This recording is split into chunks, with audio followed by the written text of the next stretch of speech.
நாட்டின் பொருளாதாரத்தில் முக்கிய பங்களிப்பு வகிக்கும் மலையக மக்களின் வாழ்க்கை தரத்தை தொடர்ந்தும் மட்டுப்படுத்தி வைத்திருப்பதே கவலைக்குரிய விடயமாகும். மனிதனின் அன்றாட தேவைகளில் ஒன்றான போக்குவரத்து வசதிகள் கூட இன்னும் அங்கு பூர்த்தி செய்யப்படாத நிலையே காணப்படுகின்றது.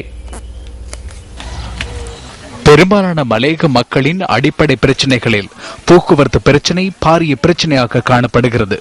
பல்வேறு தரப்பினர்களாலும் தினம்தோறும் பயன்படுத்தப்படும் டெனியாய பெவர்லி பிரிவுக்கு உட்பட்ட நார்த்தகல பிரிவுக்கு செல்லும் வீதியே இவ்வாறு காட்சி அளிக்கிறது. நீண்ட காலமாக இந்த பாதையானது அபிவிருத்தி செய்யப்படாமல் காணப்படுவது வேதனைக்குரிய விடயமாகும். பெரும்பாலும் தோட்ட தொழிலாளர்கள் வாழும் பகுதியாக இந்த நார்த்தகல பிரிவு காணப்படுகிறது.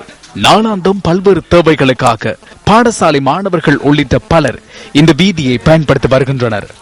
ஆனால் என்செல்வத்து சந்தையிலிருந்து சுமார் 9 கிலோமீட்டர் வரையான வீதி மிகவும் சீரின்றி புனரமைக்கப்படாமல் காணப்படுவதால் தாம் நாளாந்தம் பல இன்னல்களை எதிர்நோக்கி வருவதாக மக்கள் விசனம் தெரிவிக்கின்றனர்.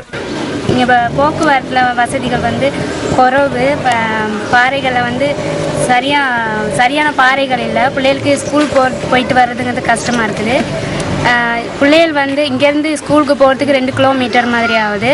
அந்த ஸ்கூலுக்கு போகிற வழிகள் சரியாக இங்கே அமைக்கப்பட்டில்லை. அதனால பிள்ளைகளுக்கு ஸ்கூலுக்கு போகிற டைம் ரொம்ப லேட்டாகி போகிறாங்க. வாசல்லாம் ஒன்றும் மழை பெஞ்சா எங்களுக்கு இருக்கக்கூட இடம் இல்லை. மழை வந்தவுடனே எல்லாம் பாத்திரத்துங்களை வீடு வாசல்லாம் வச்சுக்கிட்டு தான் உட்காந்துருக்கிறதா இருக்குது. ரோட்டில் இறங்கி போகிறதுக்கே எங்களுக்கு வசதி இல்லை. ரோட்டெல்லாம் உடஞ்சி கிடக்கு. எங்களுக்கு அந்த வசதி ஒன்றுமே இல்லை. நாங்களும் பெரிய கஷ்டத்தில் தான் வாழ்கிறோம். அப்படி வாழ்ந்துக்கிட்டு இருக்கோம்.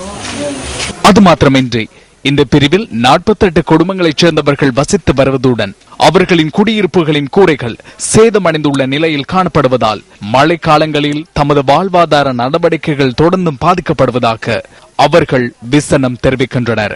தினம்தோறும் அடிப்படை பிரச்சனைகளுக்கு முகம் கொடுப்பதிலேயே தமது வாழ்க்கையை நகர்த்தி வரும் இந்த மக்கள் எப்போது தமது வாழ்வில் விடிவு உதயமாகும் என்ற எதிர்பார்ப்புடன் காத்திருக்கிறார்கள்.